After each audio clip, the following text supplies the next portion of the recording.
오늘은 선을 넘는 사람이라고 하는 제목으로 말씀 나누겠습니다.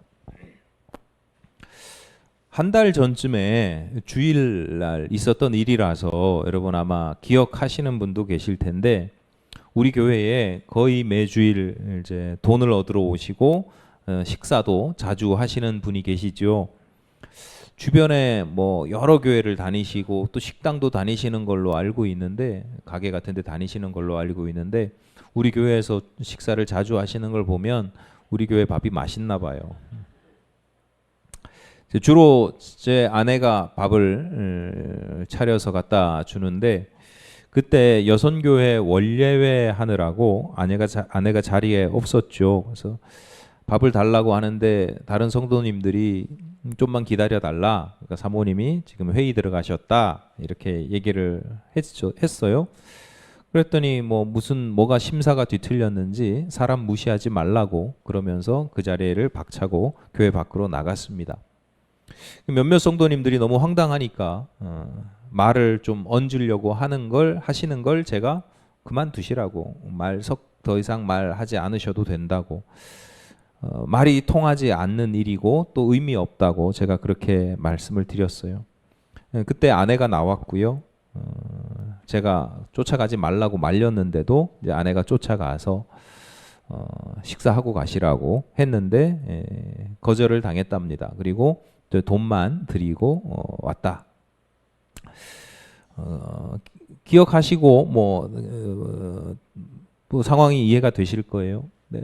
짧은 순간이었지만 부끄럽게도 제 성향이 선명하게 드러나는 순간이었습니다. 누구나 그렇겠지만 저는 제가 생각하는 나름의 선이 있거든요.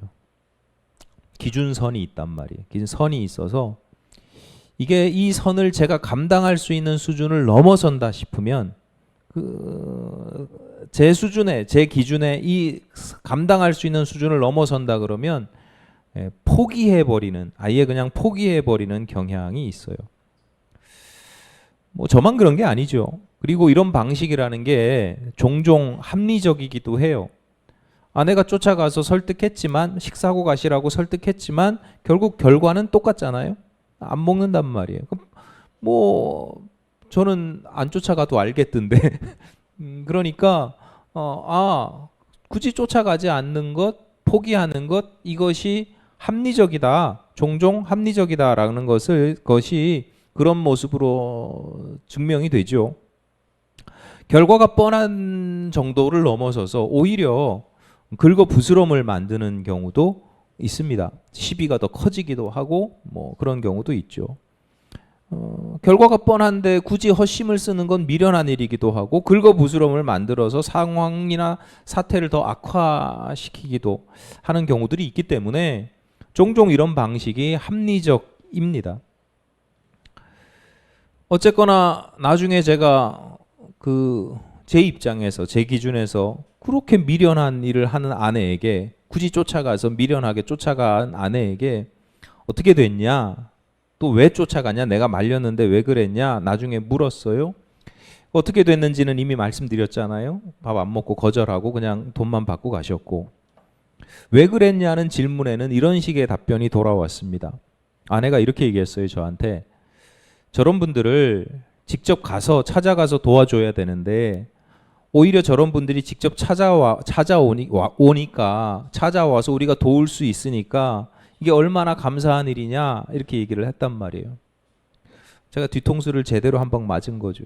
그 이야기를 듣는데, 그래, 목사가 돼가지고 합리와 상식을 따지고 뒤통수가 많이 얼얼해졌고 얼굴이 그러냐고 그냥 그러고 말았지만, 사실은 마음에 깊은 울림이 있었습니다.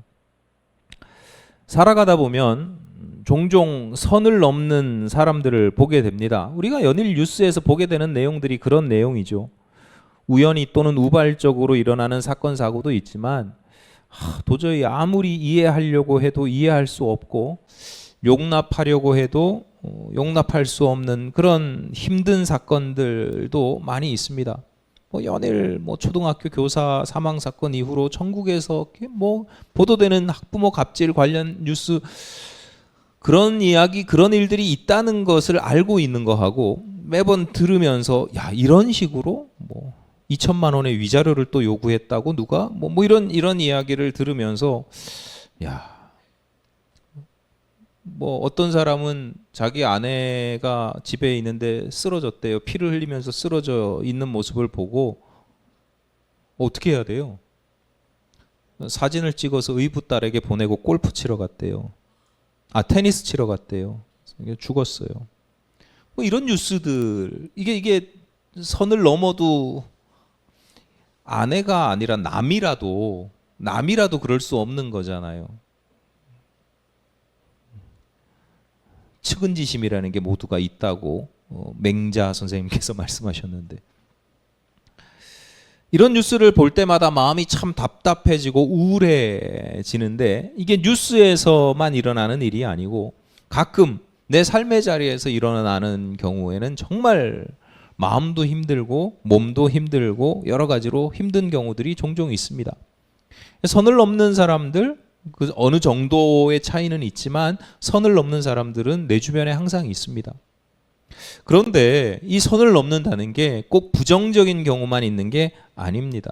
예를 들어서 지난달에 어느 소아 중환자실 간호사의 이야기가 보도되었는데 21개월짜리 아이가 간 이식 수술을 받았대요. 코로나 기간이라 보호자도 없이 21개월이니까 만 2살이 안 되잖아요. 3살짜리 아이가 간 이식 수술을 받고 중환자실에서 뭐 너무 힘들어하는, 콧줄을 끼고 힘들어하는 그 아이를 그 중환자실 간호사가 위로하고 다독이고, 얘가 뭐 반응이 있든 없든 누구야, 이름이 우주였나 뭐 그래서 누구야 뭐 이러면서 계속 말을 걸어주고 힘들었지 미안해 뭐 계속 이렇게 때로는 엄마처럼 때로는 이모처럼 계속 격려하고, 그런 목소리가 우연히 녹음이 된 거예요. 그 병원은 어떤지 모르겠지만 예전에 제가 봤던 중환자실의 풍경은요, 전혀 그럴 수가 없어요. 얼마나 분주하고 생사가 왔다 갔다 하기 때문에 신경이 예민하게 다 곤두서 있는 그런 중환자실에서 엄마처럼 이모처럼 그 아이를 돌보는 그 목소리, 정말 사랑이 담겨 있는 그 목소리, 누가 보지도 않고 알아주지도 않잖아요. 그거 우연히 녹음되지 않았으면 아무도 모르는 일이에요. 그런데 그런 모습이 이렇게 전파가 되면서 많은 사람들에게 감동을 주었습니다. 선을 넘는 행위라는 게 때로 항상 부정적인 것만 있는 게 아니라 이렇게 긍정적이고, 그래서 우리에게 감동을 주는 경우도 종종 있다라는 겁니다. 야곱이 죽었습니다. 아버지 야곱이 죽었고 요셉과 그 형제들이 장례를 치렀어요. 본문 15절입니다. 요셉의 형제들이 그들의 아버지가 죽었음을 보고 말하되 요셉이 혹시 우리를 미워하여 우리가 그에게 행한 모든 악을 다 갚지나 아니할까 하고, 야곱의 아들들 중에 요셉을 제외한, 요셉과 베냐민을 제외한 그 형제들, 형님들이죠. 그 형님들이 아버지가 죽고 나니까 걱정이 생겼어요. 오래전 일이긴 하지만, 그리고 용서받긴 했지만 요셉을 죽이려고 했고, 결국은 죽이진 않았지만 노예로 팔았던 일이 있습니다. 덕분에 요셉이 고생이란 고생은 다 했죠. 죽을 뻔한 위기도 경험했습니다. 다행히, 아니 더 정확하게 말하자면 하나님의 섭리 안에서, 계획 안에서 요셉은 애굽의 국무총리가 되었습니다. 성경의 인물 중에서 입지적인 인물, 맨바닥에서 시작해가지고 성공한 입지전적인 인물을 뽑자면 다윗의 버금나는 인물이 요셉입니다. 크게 성공한 요셉이 형들에게 복수를 해도 시원치 않을 텐데 복수를 할 만도 한데 형제들을 용서했어요. 용서하는 것 정도가 아니라 아버지 야곱과 그 형제들, 그러니까 그 가문을, 옛날에 특히 뭐 농경 문화도 그렇지만 유목 문화가 다 그렇죠. 가문 중심으로 이렇게 생활을 하기 때문에 그 가문 전체를 건사를 합니다. 그런데 아마 형님들 입장에서 뭐 그럴 수 있겠죠. 그렇겠죠. 늘 찜찜함이 있었던 모양입니다. 그러다가 아버지가 돌아가시고 나니까 걱정이 돼요. 그동안 요셉이 우리에게 복수하지 않은 것은 아버지 때문에, 늙으신 아버지 때문에 참고 있었던 것은 아닐까 싶었던 겁니다. 어쩌면 우리 가족을 건사한다는 명분으로 못 도망가게 붙잡고 있을 수도 있겠다, 이렇게 생각할 수도 있겠죠. 그만큼 자신들의 악행이 얼마나 큰 일인지 알고 있었던 것 같습니다. 그래서 어쨌거나 나름 대책을 세우는 게 본문 16절과 17절입니다. 17절 전반부입니다. 요셉에게 말을 전하여 이르되 당신의 아버지가 돌아가시기 전에 명령하여 이르기를 너희는 이같이 요셉에게 이르라 네 형들이 네게 악을 행하였을지라도 이제 바라건대 그들의 허물과 죄를 용서하라 하셨나니 당신 아버지의 하나님의 종들인 우리 죄를 이제 용서하소서 하매. 사실인지 아닌지 알 수는 없지만 형들이 아버지 야곱을 팝니다.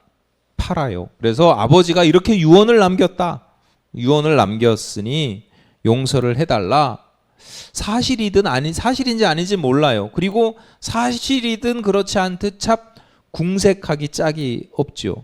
솔직하게 야 다시 한번 미안하다 이것도 아니고 아버지가 용서해 주라고 그랬어. 이게 형들이 할 모습은 좀 궁색하지 않습니까? 뭐 그래도 어떡하겠어요. 현실이 그러니까 살아야죠.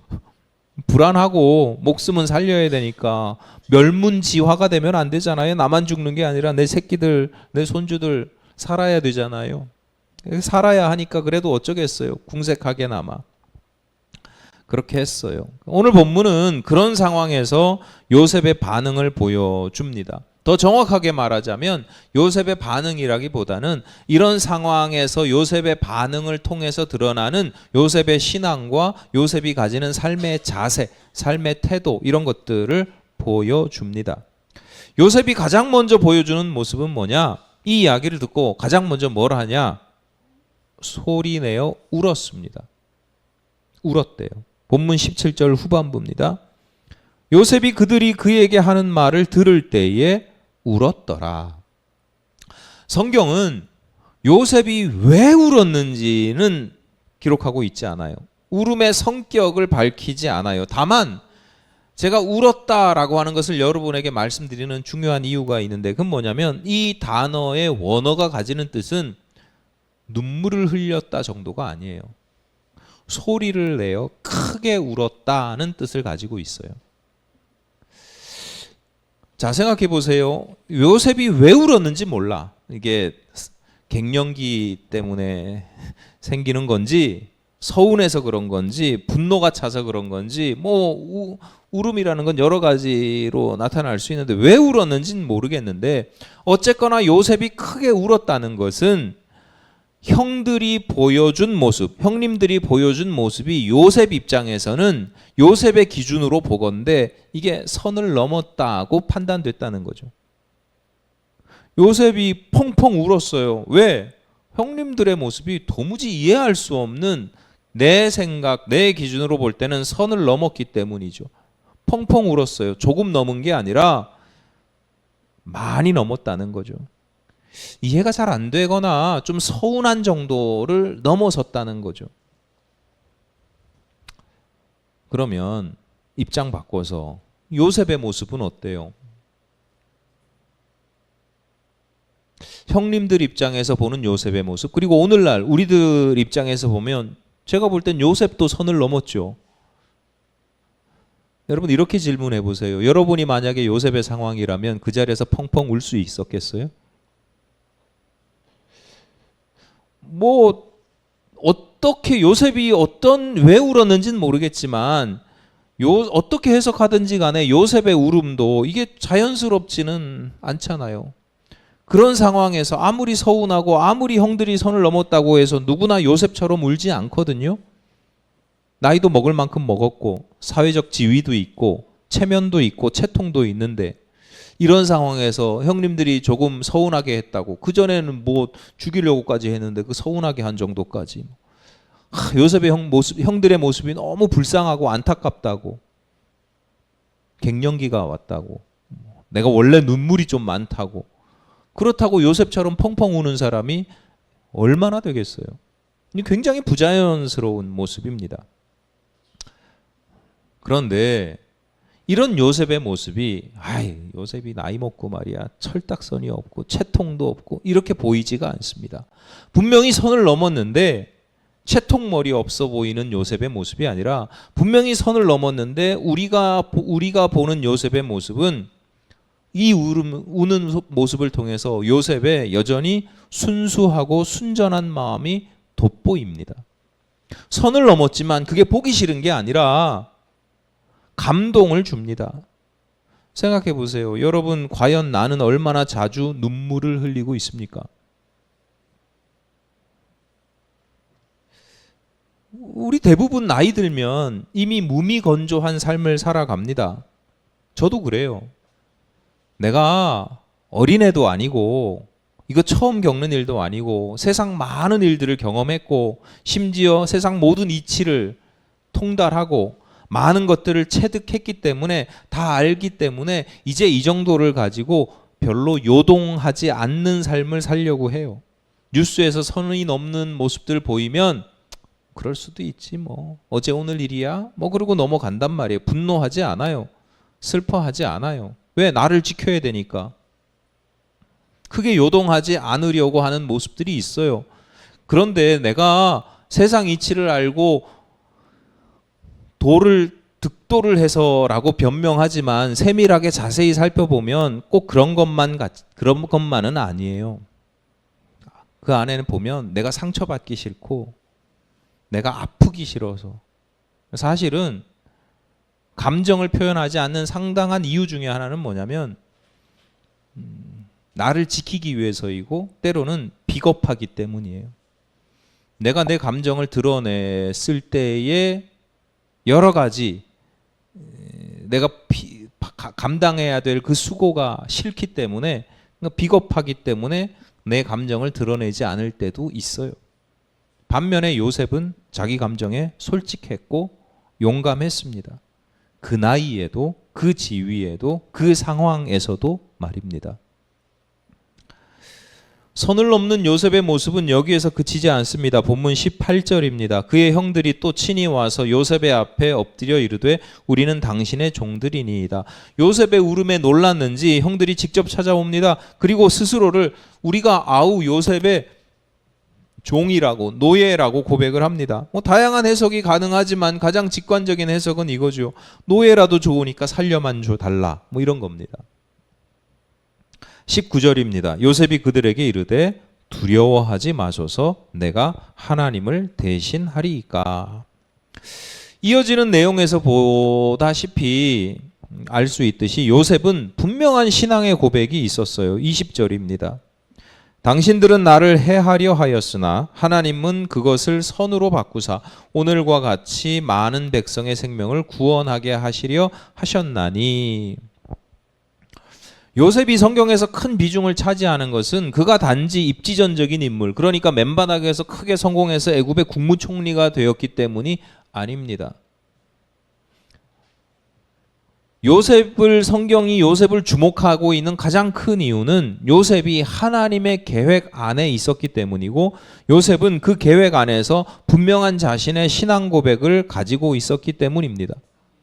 요셉의 신앙 고백, 나는 철저히 하나님의 뜻을 이루는 하나님의 도구라는 거예요. 하나님께서 나를 통해서 이루시는, 내가 하나님의 꿈을 꾸는 것 같지만 사실은 하나님께서 나를 통해서 이루시는 꿈이 있다는 거죠. 그 꿈을 이루어 드리는 도구라고 하는 분명한, 그 가운데 눈꼽만큼도 하나님의 자리를 탐내지 않습니다. 본문에서도 그 고백이 선명하게 드러나죠. 내가 하나님을 대신하리이까. 여러분, 요셉이 하는 이야기는 요셉 입장에서 당연한 고백인데요. 그런데 이 고백이 세상에서뿐만 아니라 심지어 성경 안에서도 요셉과 같은 고백을 하는 인물을 찾아보기가 쉽지 않습니다.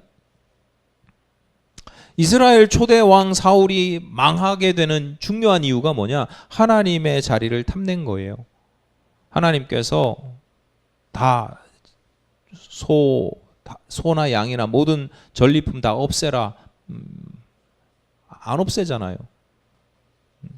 가만히, 그리고 나중에 하는 변명이 이거 하나님께 예물로 제물로 드리면 좋겠다. 변명이긴 한데 어쨌거나 하나님께서 판단하셔서 하시는 명령을 자기가 하나님 그거보다 이게 더 좋지요 라고 판단한 거예요. 그게 하나님의 자리를 탐낸 거예요. 사울과 대조적인 인물이 다윗이잖아요. 다윗도 사실은 크게 다르지 않아요. 대표적인 예를 하나 들면 다윗이 말년에 인구조사를 하거든요. 하나님께서 다윗에게 통일 왕국을 이루게 하셨고 젊은 시절에는 분명한 그런 고백이 있었어요. 신앙의 고백이 있었어요. 이건 내가 한 게 아니라 하나님께서 나를 통해서 이루신 일이야 라는 고백이 있었는데 이제 말년이 되니까 그게 이제 자기 자랑이 되는 거죠. 이건 내가 한 거야. 내가 이 나라를 통일시켰고 이 나라를 어마어마하게 부국 강병을 이루었어. 내가 얼마나 이루었는지 한번 볼까? 그게 인구조사예요. 하나님의 영광을 탐했기 때문에 결국 벌을 받습니다. 창세기에서 뱀이 하와를 유혹하는데 처음엔 유혹이 안 먹히다가 나중에 결정타가 있어요. 결정적으로 하와를 유혹하게 된 결정타가 있어요. 창세기 5장 3장 5절에서 이렇게 이야기합니다. 너희가 그것을 먹는 날에는 너희 눈이 밝아져 하나님과 같이 되어 선악을 알 줄 하나님이 아심이니라. 하나님처럼 될 것이다. 하나님과 같이 될 것이다. 하나님처럼 된다는 게 뭐예요? 내게 무슨 하나님의 능력이 생기고 뭐 이런 거 아니에요. 하나님 없이 하나님처럼 되면 하나님이 필요가 없잖아요. 하나님 없이 내가 하나님 노릇하면서 살겠다는 거예요. 창세기 3장의 타락 이야기는 그저 아담이나 하와만의 이야기가 아니고 사실은 그 이야기가 보여주는 건 뭐냐면 모든 인생들이, 모든 사람들이 가지는 근본적인 죄성, 내가 짓는 모든 죄의 가장 근본적인 깊숙한 곳에 있는 근원이 되는 죄성을 보여주는 거예요. 하나님의 자리를 탐내는 것. 이런 점에서 오늘 본문에서 보여준 요셉의 신앙 고백, 내가 하나님을 대신하리까 라는 고백은 어마어마하게 탁월한 영성입니다. 왜? 앞서 말씀드렸듯이 저도 알아요. 성경을 창세기도 읽었고 사울 이야기도 읽었고 다윗 이야기도 읽었어요. 성도들에게 내가 하나님을 대신할 수 없다라는 건 너무나 당연한 신앙의 고백이지만 누구도 이렇게 살지 못하거든요. 머리로는 아는데 삶의 자리에서 종종 그러지 못해요. 대부분의 인생이 틈만 나면 나도 모르는 사이에 복수할 기회가 생기면, 여러분 복수 안 해도요, 확 때리지 않아도 뭐 내가 미워하는 사람이 나한테 서운하게 했던 사람이 뭘 좀만 잘못되면 고소하잖아요. 우리는요 수시로 머리로는 그러지 말아야지, 그러면 안 되라는 걸 알고 있어도 수시로 하나님의 자리를, 내 삶의 자리에서 하나님의 자리를 탐냅니다. 그런데 요셉은 눈물을 펑펑 쏟아내면서 형들의 모습이 도무지 이해가 되지 않는 그 상황이면서도 그 자리에서도 자기 신앙의 중심을 분명하게 지킵니다. 하나님께 크게 쓰임 받고도 오히려 그 때문에 교만해져서 망하는 인생이 한둘이 아닙니다. 그런데 요셉은 그 상황에서도 조금도 흔들리지 않고 하나님을 내가 어떻게 대신할 수 있겠습니까? 형님들은요 지금 살아남기 위해서 수단과 방법을 가리지 않습니다. 아버지를 팔아먹기도 하고 차라리 내가 노예가 될게 라고 이야기하기도 합니다. 궁색하기도 하고 비굴하기도 합니다. 그런데 요셉은요 정반대의 모습을 보여줍니다. 무슨 목적이 있어서 용서하는 게 아니에요. 나한테 무슨 이득이 있어서 형들을 용서해 주는 게 아니에요. 요셉이 용서하는 이유는 딱 하나예요. 하나님이 용서하라고 하셨으니까. 하나님이 그렇게 하셨는데 내가 그걸 대신 내가 다르게 할 수 없는 거예요. 하나님 앞에서 흔들리지 않는 신앙의 고백입니다. 얼마 전에 어느 큰 교회에서 목회하시는 선배 목사님 만나서 들은 이야기인데, 교회에 빚이 많아요. 어마어마하게 많아요. 작년에 금리가 올랐잖아요. 그래서 금리가 올라서 금리가 오르고 나니까 금리가 한 2배 이상 올랐나 봐요. 그러니까 뭐 어마어마하게 올라서 교회 살림이 많이 좀 버거운 상태예요. 늘 그것 때문에 스트레스를 받는데 우리 감리교회가 속해 있는 그 단위 중에 연회라는 단위가 있거든요. 지방에가 뭐 한 20에서 40개 교회면 연회는 그 지방이 한 20개 정도 되니까 한 1000개 이상 교회가 모이는 연회가 있는데 그 연회에 원로 목사회가 있고 그 원로 목사회 회장님이 전화가 와서 그 목사님한테 그 교회에서 원로 목사님들 식사 대접 좀 해달라고 이제 부탁을 하셨어요. 뭐 그 전에도 그런 부탁들이 있었지만 교회가 살림이 어렵고 하니까 교회는 크지만 막상 이제 여유가 없으니까 못 도와드렸는데 너무 간곡하게 부탁을 하시더래요. 목사님 입장에서 뭐 말이 식사 대접해달라고 하는 건데 식사 대접은 뭐 그렇게 부담스럽지가 않아요. 왜냐하면 교회 식당에서 뭐 삼계탕 끓여드리면 되니까 뭐 식사 준비하는 거 그렇게 부담이 안 되는데 고민이 거마비를 챙겨드리는 게 이제 고민이 되더라는 거예요. 봉투를 80개를 만들어야 되는데 5만 원을 넣어야 될지 10만 원을 넣어야 될지 한참을 고민하다가 그러면 한 7, 8만 원을 넣을까? 뭐 그런 생각도 하셨대요. 이게 돈이 많든 적든 규모가 크든 작든 사람 사는 게요 다 비슷비슷해요. 금액대만 다르지 그 규모만 다르지 그 규모의 수준에서 고민하는 건 다 똑같아요. 그러니까 여러분 상황이 이해는 되시죠? 무슨 말씀인지. 10만 원 넣고 싶은 거예요. 10만 원 넣고 싶고 하나님이 10만 원 넣으라고 하시는 것 같은데 근데 교회 형편에 부담스러운 거예요. 부담스러워서 형편에 맞게 5만 원을 넣자고 하니 부담은 주는데 마음이 불편하고 죄송한 거예요. 7, 8만 원을 넣자니 이건 죽도 밥도 아닌 것 같고 타협해서 7, 8만 원을 넣자니 이거 죽도 밥도 아니고 5만 원짜리 한 장에 만 원짜리 두 장을 넣어? 뭐 이런 생각까지 하시는 게 그 봉투 열어보시는 분이 어떤 마음일까? 뭐 이런 생각들 며칠을 그렇게 고민을 하시다가 그 대접하는 날 뭐 그 사이에 뭐 대접하시기로 하신 날짜 한 3일 앞두고인가 뭐 이렇게 결단을 하셨대요. 뭐 또 언제 대접할 수 있겠어. 기회가 뭐 자주 오는 것도 아닌데 10만 원을 넣기로 하셨대요. 그러면서 그날 새벽에 기도하면서 하나님께 투정 아닌 투정도 했답니다. 아니 하나님 이렇게 힘들어 죽겠는데 이런 것까지 또 그것만 생각하시면 여러분 안 돼요. 하여튼 다른 종류로 후원 요청 받는 게 엄청나게 많거든요. 광고비 보내라 뭐 되게 많거든요. 하나님께 투정 아닌 투정도 했는데 그날 오후에 오랫동안 친분이 있던 분에게서 전화가 왔어요. 다른 교회의 원로 장로님인데 90세가 넘으신 분이에요. 그분이 하시는 말씀이 돌아가기 전에 밥 보고 싶다고 밥 한번 먹자고 사모님이랑 같이 서울로 넘어오라고. 그래서 만나서 같이 식사를 하셨답니다. 이제 또 언제 뵐지 모르니까. 근데 원로 장로님이 식사 자리에서 봉투를 내밀더라는 거예요. 목사님 많이 힘들죠? 얼마 안 되지만 제가 드리는 헌금이에요.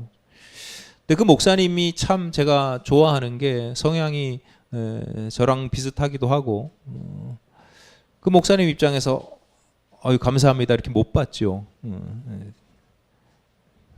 다른 교회 성도에게서 헌금 받는 게 이게 속 편한 일이 아니거든요. 아니 편하게 받는 분들도 많아요. 요구하는 분들도 많지만 어쨌거나 네. 조심스러워서 그러지 마세요 장로님 양해를 구했더니 그 장로님이 하시는 말씀이 얼마 안 되니까 알아서 요긴하게 받아서 쓰라고 그러시더래요. 봉투를 받았는데 받을 때 느낌이 있잖아요. 두께가 이게 얼마 정도 되겠다. 목사님이 속으로 생각하기를 오늘 오전에 새벽에 하나님께 짜증을 부렸더니 하나님이 7만 원 할까 하다가 10만 원 했으니까 3만 원씩 80개면 38에 24, 240만 원, 한 300만 원쯤 주셨나 보다. 300만 원만 되면 좋겠다. 돌아와서 봉투를 열어봤더니 2천만 원이 있더래요. 그래서 원로 목사님 대접하는 비용을 기쁘게 다 할 뿐만 아니라 이제 남는 돈은 그동안 미루고 있던 또 장학금 지급하는 거 뭐 여러 가지 좋은 일에 이렇게 저렇게 잘 흘려보낼 수 있었다라고 이야기를 해요. 제가 이 말씀을 듣고 여러분 감동을 받고 여러분에게 전달하는 이유는 목사님이 기도했더니 복 받았습니다 이런 거 아닙니다.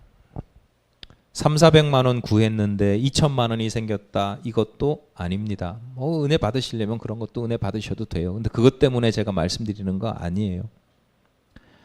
신앙의 고백에 대해서 말씀을 드리는 거예요. 신앙의 고백이라고 하는 것은 교회에서 사도신경을 암송하거나 기도와 찬양 가운데 표현되는 것만이 아니에요. 우리의 신앙의 고백은 봉투에 얼마를 넣을지 고민하고 결정하고 실행하는 것도 성도들에게는 일종의 신앙 고백이 됩니다. 왜? 그 가운데 하나님의 뜻이 있기 때문이에요. 하나님이 원하시는 게 있거든요. 이거 어떻게 어떤 마음으로 얼마나 넣기를 원하시는 하나님의 뜻이 있어요. 그런데 그 신앙의 고백을 내 삶으로 드리는 게 쉽냐 이거예요. 5만 원을 넣을까? 10만 원을 넣을까? 아니면 7, 8만 원을 넣을까 가지고 며칠을 고민하게 되는 게 그게 우리 모습이에요. 신앙, 내가 가지고 있는 신앙을 입술로 예배당에 와서 기도하면서 찬양하면서 하나님 사랑합니다. 너무너무 쉬운 거예요. 근데 그걸 내 삶 속에서 봉투에 5만 원 넣는지 10만 원 넣는지 7, 8만 원 넣는지 이렇게 삶으로 표현하는 건요. 정말 힘든 거예요. 그러니까 요셉이 내가 하나님을 대신하겠습니까? 라고 하는 것은 정말 쉬운 고백이 아니라는 거예요. 하나님 시키시는 대로 살 뿐입니다. 의연하게 그렇게 표현하잖아요. 그 목사님이 하나님이 10만 원 넣으라고 그랬다고 그냥 한 번에 10만 원 넣지 못해서 신앙이 부족하다. 이건 아니죠. 하나님께서 시키는 대로 살 뿐입니다. 이게 무슨 5만 원, 10만 원 넣는 것뿐만 아니라 여러분이 누군가를 용서하고 누군가에게 선행을 베풀고 어떤 일들을 행할 때 때로는 내가 단호하게 무언가를 거절하거나 무언가를 끊어낼 때에도 하나님께서 시키시는 대로 할 뿐입니다. 이렇게 신앙 고백을 가지고 그 행동을 하는 것 결코 쉽지 않지만 그게 성도가 가져야 될 중요한 삶의 자세라고 하는 것입니다. 요셉이 한 걸음 더 나아갑니다. 본문 21절입니다. 당신들은 두려워하지 마소서. 내가 당신들과 당신들의 자녀를 기르리이다 하고 그들을 간곡한 말로 위로하였더라. 요셉이 형들을 용서했습니다. 보복하지 않고 그들을 종으로 삼지도 않았습니다. 그것만으로도 충분하잖아요. 요셉은 선을 넘은 사람이잖아요 이미. 그런데 한 걸음 더 나아갑니다. 계속해서 그 형제들과 자녀들, 그러니까 그 가문을 건사하겠다는 거예요. 21절 마지막 문장이 의미심장합니다. 그들을 간곡한 말로 위로하였더라. 지금 누가 누구를 위로하고 있어요? 위로받아야 될 사람이 오히려 위로를 하고 있는 거예요. 요셉은 형들과 조카들까지도 돌보면서 아무것도 따지지 않아요. 니들이 나에게 했던 악행들, 내가 이미 용서했던 것을 믿지 못하는 그 불신과 의심 이런 것도 고려하지 않아요. 베냐민을 제외하면 요셉이 막내거든요. 형들이 되어서 이렇게 막내급에 해당되는 요셉에게 보살핌을 받느냐 그렇게 따지지도 않고 무시하지도 않아요. 요셉이 그들을 돌보는 이유는 단순합니다. 내가 많이 가지고 있기 때문이에요. 하나님께서 많이 주셨기 때문이에요. 그 있는 건 나누는 것뿐입니다. 그런데 그 나누는 게 물질만이 아니에요. 더 중요한 게 있어요. 신앙적인 건강함입니다. 요셉도 사람이니까 그 인생에서 얼마나 많은 상처를 받았겠어요. 심지어 형들에게, 다른 사람도 아니고 형들에게 배신당했잖아요. 이게 쉽게 지워지지 않는 상처입니다. 요즘 유행하는 표현으로 하자면 트라우마처럼 막 남아 있어요. 그런데 하나님과의 관계 속에서 믿음 안에서 아까 말씀드렸듯이 그런 신앙을 가지고 그 안에서 치유가 되고 회복이 돼요. 그래서 용서할 수 있는 거예요.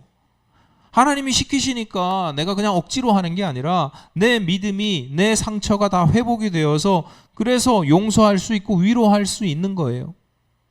반면에 형제들은 용서를 받았잖아요. 요셉을 통해서 하나님의 계획과 섭리를 들었잖아요. 요셉을 통해서 하나님의 용서를 체험했잖아요. 죽다 살아났잖아요. 그런데도 여전히 불안해요. 왜? 그 믿음이 온전하지 못하기 때문에 그렇습니다. 그 영혼이 여전히 연약하기 때문에 그렇습니다. 병들어 있으니까 수시로 불안과 염려에 사로잡히는 겁니다. 요셉이 선을 넘어서 용서할 뿐만 아니라 그 가족까지 돌보고 건사하고 위로받아야 될 사람이 위로하는 이유는 결국은 요셉이 그만큼 넉넉한 깊이 있는 신앙을 가지고 있었기 때문에, 그런 영성을 가지고 있었기 때문에 그것을 나눌 수 있었다라는 겁니다. 요셉 입장에서는 형들의 모습이 분명히 선을 넘었습니다. 그래서 아프고 마음이 아프고 속상하고 안타깝습니다. 하지만 자신은 더욱 크게 선을 넘어서 그 모든 것들을 포용합니다. 그래서 마치 이 모습 속에서 예수님의 모습이 보입니다. 예수께서 예수님에게 정치범이라고 하는 누명을 씌워서 십자가에 달리게 한 것, 그렇게 십자가에 달린 예수를 함부로 조롱하고 모욕하는 것은 분명히 선을 넘은 행위입니다. 무고한 예수뿐만 아니라 그 스승으로, 선생님으로, 그리고 구세주로 이 땅에 오신 예수님을 십자가에 못 박게 하는 것, 모함하고 모욕하는 것, 조롱하는 것, 선을 넘은 행위입니다. 그런데 예수께서 그들을 위해서 기도하시잖아요. 하나님, 지들이 지금 무슨 짓을 하는지 몰라요. 용서해 주십시오. 여러분, 오늘날 우리가 여전히 수많은 죄를 짓고 우리의 생각이나 행동이나 마음으로 여전히 예수를 십자가에 못 박는 행위, 예수님을 조롱하고 모욕하는 행위를 여전히 하고 있는데도 우리가 성도라는 이름을 가지고 있는 이유는 예수께서 그런 우리를 용서하시고 품으시기 때문입니다. 우리가 이 모양인데도 참고 기다려주시고 용서해 주시고 인도해 주시기 때문입니다. 예수님, 2000년 전이나 지금이나 여전히 예수님은 선을 넘는 모습을, 요셉처럼 선 넘는 모습을 보여주시는 거죠. 이런 하나님을 믿고 따르는 성도들이 오직 합리와 이성과 상식만을 추구할 수는 없죠. 이게 맞으니까, 이게 옳으니까, 이게 합리적이니까, 이게 여기까지니까 이 선을 딱 지키는 것, 그게 성도들이 가져야 될 모습이냐 이거예요. 예수 믿는 사람이. 예수 그리스도를 믿고 따른다고 하는 것은 예수 그리스도처럼 종종 우리도 그 선을 넘어선다는 거예요. 그런데 그 모습이, 선을 넘어서는 그 모습이 짜증이나 스트레스를 유발하지 않습니다. 사람들이 혀를 차게 하지 않아요. 이기적이지 않습니다. 궁색하거나 비굴하지도 않습니다. 그저 우리는 하나님의 뜻을 따라 삶으로 신앙 고백을 할 뿐인데 그 모습이 다른 사람들에게 감동을 주는 거예요. 참 이타적이고 선한 영향력이라고 평가받고 인정받게 되는 거예요. 그리고 나를 살리고 세상을 살리는 거예요. 오늘 설교 주제 단순합니다. 이렇게 정리하겠습니다. 여러분이 여러분 삶에 살아가다 보면 부정적인 모습으로 선을 넘는 사람들이 있잖아요. 나는 합리와 상식을 지켜서 저들과 같지 않습니다. 그래서 만족하지 마십시오. 그건 성도의 자세가 아닙니다. 성도는 그런 상황 속에서 신앙을 삶으로 신앙을 고백해야 되는데 그들을 뛰어넘는 더욱더 선한 모습으로 선을 넘는 행위를 하는 것. 그게 성도의 모습입니다. 여러분, 세상의 기준으로 볼 때 선을 넘어설 만큼의 신앙 고백을 하시기를 바랍니다. 이 정도면 됐다, 이 정도면 합리적이다라고 하는 여러분의 기준들이 다 있잖아요. 선이 다 있잖아요. 조금 더 넘어서 용서해 보시고, 조금 더 넘어서 사랑해 보시고, 조금 더 넘어서 베풀어 보시고, 하나님께서 원하십니까? 그러면 제가 조금 더 넘어 보겠습니다. 하나님 이렇게 하기를 원하십니까? 그러면 부담스럽고 힘들고 어렵지만 제가 한 걸음만이라도 그 선을 넘어서 보겠습니다. 이게 우리의 신앙 고백이자 다짐이 되시기를 간절히 바랍니다.